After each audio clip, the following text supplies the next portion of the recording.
Merci à vous qui venez de nous rejoindre pour la troisième et dernière partie de notre émission. Mes trois invités de la première partie m'ont rejoint, Madame Justine Mpoyo Kazavubu, Monsieur Chérubin Okende Senga et Albert Oyassase. Merci à vous trois de m'avoir rejoint pour cette troisième partie. Merci. Il s'appelle Aubin Minakou, il est le président de l'Assemblée nationale de la RDC, membre de la majorité. C'est lui qui a annoncé ce mardi 3 janvier les couleurs quant au sort à réserver à l'accord signé le 31 décembre 2016. On l'écoute et on en parle après. La majorité présidentielle va appliquer l'accord pour autant qu'il soit conforme à la Constitution. Et donc, chaque disposition de l'accord devra être mise en œuvre en conformité avec toute la Constitution et les lois de la République. Si une disposition de l'accord n'est pas conforme à la Constitution ou contrarie les lois de la République, nous allons agir comme de droit pour que cette disposition ne soit pas appliquée.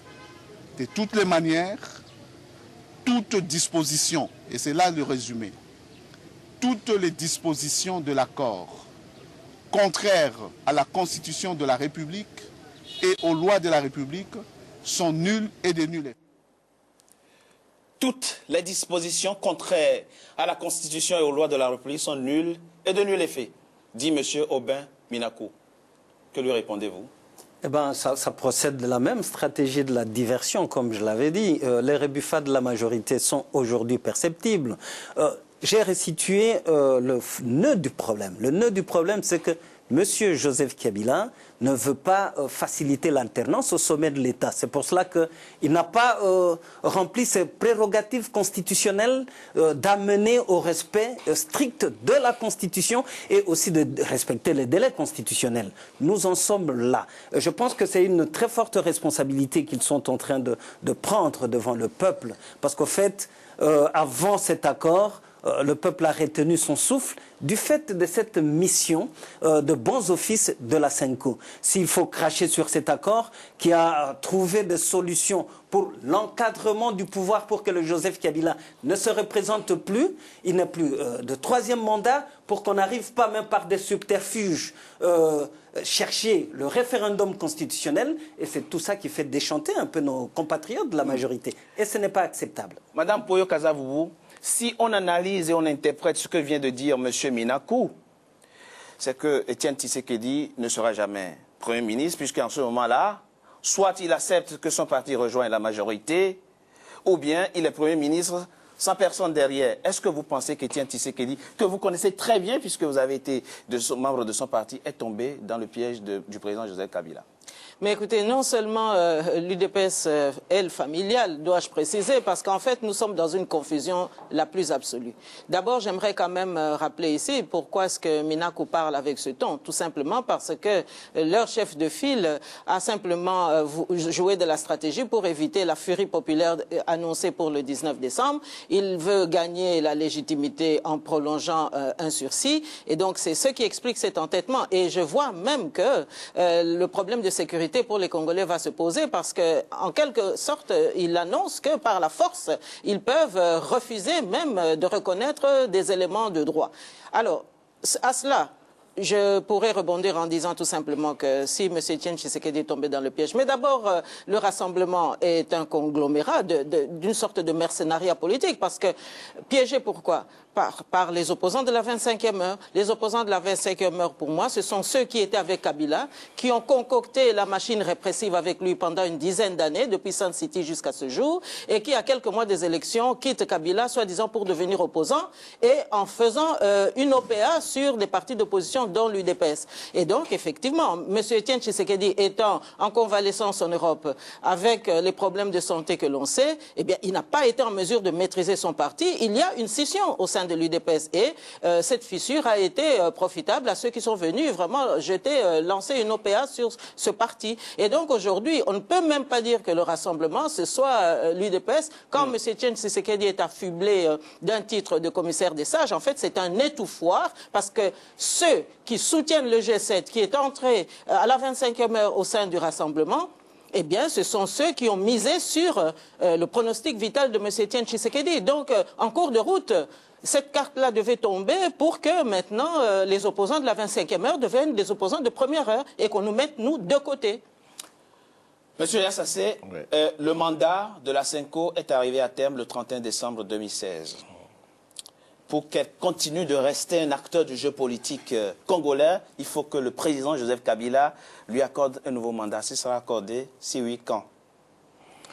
Vous avez dit que le président Kabila accorde un nouveau mandat à la Senko. Oui, pour qu'il continue de jouer son rôle d'arbitre politique en RDC, il faut bien qu'il ait un nouveau mandat, puisque son mandat qui lui a été confié est arrivé à terme le 31 décembre 2016 avec la signature de l'accord. Vous pensez que le président Joseph Kabila accordera un autre mandat à la Senko pour faire d'elle un acteur politique à l'avenir? Bon, ça, je ne voudrais pas me mettre à la place du chef de l'État et qui assèle justement à la liberté de prendre cette décision-là. Mais à mon avis, je crois que le travail de la Senko n'est pas encore terminé, à mon avis. Oui, mais c'est vrai qu'ils ont signé l'accord. Continue renouveler son mandat. Ils ont signé l'accord, ils ont réussi à faire signer l'accord, ça c'est une très bonne chose. Mais il y a encore des modalités d'application de cet accord-là qui restent à venir. Oui. Et je crois que c'est là où l'honorable Obé Minakou insiste sur le fait que la Constitution doit être respectée. Vous voyez un peu. Donc, certainement... ça fait longtemps que votre Constitution n'est plus respectée, vous le savez, monsieur. Mais la Constitution n'est pas respectée par la volonté... en tout cas, je ne vois pas à quel niveau la Constitution n'est pas respectée. Vous ne voyez pas. Monsieur Okene Senga, le président Joseph Kabila redevient le maître absolu du jeu politique congolais. Non, il n'est pas le maître absolu du jeu politique congolais. Celui qui doit se confirmer comme maître absolu du jeu politique congolais, c'est le peuple congolais. Qu'est-ce qui l'entrave aujourd'hui? Moi, si vous permettez un peu, je voudrais rencontrer quelques arguments que je viens de suivre ici. C'est trop facile de faire de l'amalgame, Madame Kassavoubou, quand on est en Europe. Il faut être à Kinshasa pour vivre c'est amalgame par rapport à quoi? Amalgame par rapport à des opposants de la 5e heure. Qu'est-ce qu'elle appelle opposants de la 5e heure? De la 25e heure. 25e heure. Nous avons une constitution, nous avons un ordre constitutionnel. Et par rapport à cette constitution, elle ne propose rien. S'il y a des gens qui avaient cru en Joseph Kabila, qui ont, dans le cadre de la véritable démocratie et de la construction de l'état de droit, vu que finalement c'était de la supercherie et ils ont quitté Joseph Kabila, pas parce qu'ils avaient de problèmes personnels avec Kabila, il ne faut pas les appeler opposants de la 25e heure. Encore plus. Mais je ne vous vise pas, je ne vous vise pas. Je ne dis pas que vous me visez. Un peu de la retenue quand on est dans un débat politique. Écoutez, moi je défends le socle historique. J'étais le discrédit sur la Senko. Madame, c'est indécent politiquement. Parce qu'au fait, vous ne savez pas quel rôle la Senko a joué pour que nous arrivions à l'apaisement au niveau du pays. Donc moi, je pense qu'aujourd'hui, s'il y a des rebuffades de la majorité, Joseph Kabila et sa famille politique en seront responsables. Mais le peuple congolais n'est pas si dupe.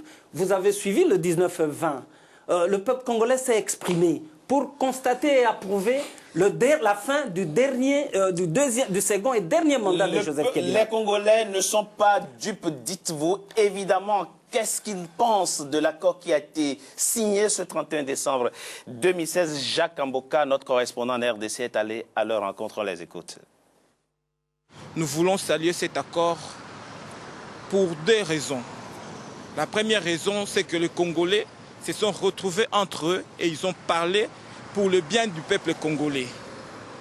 Et deuxièmement, nous les saluons parce que bien qu'une œuvre humaine n'est jamais parfaite, c'est quelque chose que nous devons saluer pour dire que nous avons dans notre arsenal un nouveau venu qui peut nous aider à avancer et à faire asseoir notre démocratie. Je pense que cet accord doit être respecté parce que, bien que le président ait un mandat rajouté jusqu'en fin 2017, je pense que juste après, il aura respecté cette décision de quitter le pouvoir. parce que nous ne voulons pas passer encore par d'autres tiraillements entre nous. C'est un ouf de soulagement parce qu'il y avait le spectre de l'hécatombe ou du chaos qui profilait à l'horizon au niveau des pays. Mais dès lors qu'on a mis les deux protagonistes ensemble et qu'ils ont signé l'accord, ça ne peut que réjouir les Congolais. Donc je pense que la voie est balisée pour que les pays se dirigent vers les élections. Il y a eu manque d'inclusivité. Toutes les forces présentes, les forces politiques en République démocratique du Congo n'étant pas représentées, il manquait l'inclusivité dans ces dialogues. Souvenons-nous que la SENCO a quitté les dialogues de l'Union africaine, soi-disant prétextant qu'il n'y avait pas l'unanimité alors qu'il ne manquait seuls les rassemblements. Aujourd'hui, nous sommes allés à leur dialogue, à leurs assises, nous avons remarqué que l'inclusivité n'était pas au rendez-vous. Monsieur Okende Senga, le dernier intervenant dit quelque chose qui est quand même intéressant au sujet de la SENCO. Il rappelle que la SENCO a quitté le dialogue sous la médiation de Dem Kodjo parce qu'il n'était pas inclusif. Aujourd'hui, elle parraine un accord qui, lui non plus, n'est pas aussi inclusif que ça. Je crois qu'on est en train, encore une fois, de faire de l'amalgame par rapport à la notion de l'inclusivité. Lorsqu'on doit ergoter sur le cas MLC, le MLC a participé aux négociations, aux pourparlers. Le MLC s'est entiché à un poste. Et lorsque le MLC n'a pas eu de poste, et vraiment, le MLC s'est rétracté. Ce n'est pas honorable cela, je souligne. Et j'entends ici, sur votre plateau, de gens, de manière simpliste, parler même d'imposture. Non, chers camarades, chers compatriotes, de gens qui acceptent de sacrifices pour qu'il n'y ait pas de mort inutile, pour que la véritable imposture au sommet de l'État soit écartée, vous les traitez d'imposteurs. Moi, je me demande. Je voudrais juste chuter sur le cas Katumbi. Qui ne sait pas que le procès, les mercenaires, 600 mercenaires américains n'ont jamais été aperçus au Congo. Pour vous, c'est un procès politique, c'est ça? C'est un procès politique. Alors, quelqu'un qui se fait violence, qui dit que mon cas ne bloque pas, en tout cas, on devrait saluer ça. Ce n'est pas le sujet de notre émission. On reviendra sur ces détails après. Madame Kasavubu, la question aujourd'hui, elle est complexe en RDC. Quand on est dans l'accord, on dit il est inclusif. Quand on n'y est pas, on dit il n'est pas inclusif. Comment s'en sortir? Mais écoutez, en ce qui me concerne, nous avons déjà dépassé ce genre d'argumentaire parce que vous aurez constaté que depuis Sun City jusqu'à ce jour, nous, on a toujours été exclus de tous ces dialogues, etc. Et donc, on n'en a pas fait vraiment un problème de personnalisation. Donc, moi, je crois qu'ici, le problème, il est très simple. Oui. Nous sommes arrivés à une échéance constitutionnelle et Kabila doit absolument partir. Madame, et alors, on n'a pas parlé des parrains de Kabila, parce que quand même ce système 1+4 qui nous a amenés à la situation d'aujourd'hui, où nous sommes vraiment dans une insécurité, le pays est infiltré sous occupation, eh bien aujourd'hui, ceux qui ont soutenu Kabila, moi je ne les entends pas. Hein? Mais madame, vous savez, quand vous dites ça, aujourd'hui, il faut faire des propositions réalistes. Quand vous dites ça, vous savez très bien que le président Kabila ne partira pas. Ben, il ne partira pas. Et pourquoi est-ce que pour lui, il doit y avoir un régime spécial? Pourquoi est-ce que le pays doit être pris en otage tout simplement pour un seul individu? Ça, qu'on nous l'explique. Parce que ce qui se passe en RDC depuis maintenant 15 ans, dans aucun pays démocratique occidental, on ne l'accepterait. Mais si vous avez accepté, Madame Kasavubu, on ne peut pas l'accepter. Si vous avez accepté le règne Kabila pendant 10 ans, il est là pour 1 an puisque, visiblement, la Constitution ne sera pas modifiée. Donc, aucune possibilité juridique pour lui d'avoir un 3e mandat. Il finit son mandat à la fin de cette année. Il a violé plusieurs fois la Constitution, il n'a jamais respecté sa parole. Vous ne faites pas confiance, on ne peut pas faire confiance à quelqu'un qui n'est pas arrivé au pouvoir démocratiquement. Ça, c'est un Ce n'est pas possible. Que vous comprenez, vous êtes de la majorité. On ne vous fait pas confiance. C'est un argument que vous comprenez. Oui, mais effectivement, c'est sa liberté d'expression, en fait, c'est sa liberté de penser. On ne peut pas mais qu'avez-vous fait, vous aussi, pour mériter la confiance? Dites-nous. Les combles, c'est quoi? C'est que... on ne veut pas que les autres violent la Constitution, mais on veut soi-même violer la Constitution. C'est ça qui est un petit peu rocambolesque, quoi. Alors, à ce qui concerne la majorité présidentielle, je l'ai dit à l'instant et je le redis encore, oui, à laquelle j'appartiens, je le redis encore, il faut qu'on dise la vérité à la population congolaise et aux Congolais qui sont à l'extérieur. La Constitution congolaise, en fait, c'est une loi qui doit permettre à ce que notre pays puisse aller de l'avant et elle doit donc être respectée par personne. Donc la majorité présidentielle, même pas ses forces, mais prêche tout le temps que cette constitution soit respectée.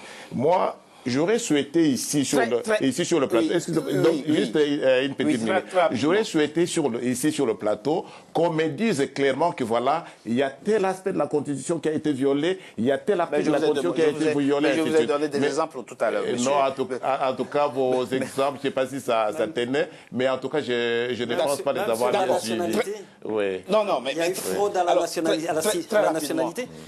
Qu'est-ce qui va se passer si la majorité maintient sa position? Mais écoutez, au front, d'abord... Et si le MLC ne rejoint pas l'accord? Au Front républicain des centristes, nous allons organiser une opération de résistance pacifique pour invoquer l'article 64 de la Constitution. Tout pouvoir qui sera organisé ou exercé en violation de la Constitution, le peuple congolais est en droit de faire échec à ce pouvoir. Madame... Nous n'allons pas naviguer à vue ou sans schéma. Donc il faut un schéma et ce schéma doit rester constitutionnel pour donner du sens. Madame Kasavubu, vous êtes à la fois femme politique et mère. Votre dernier mot et votre message à l'endroit des Congolais qui Mais écoutez, il faut d'abord sauver les principes, il faut sauver le droit et il faut sauver la morale. Et donc ici, le départ de Kabila s'impose. Et j'exhorte le peuple congolais à résister parce que c'est son droit. Mesdames et messieurs, c'est la fin de Politicia, votre rendez-vous politique. Je vous remercie d'avoir été nombreux à suivre. Restez fidèles au programme d'Africa 24. À très bientôt pour un nouveau numéro de Politicia.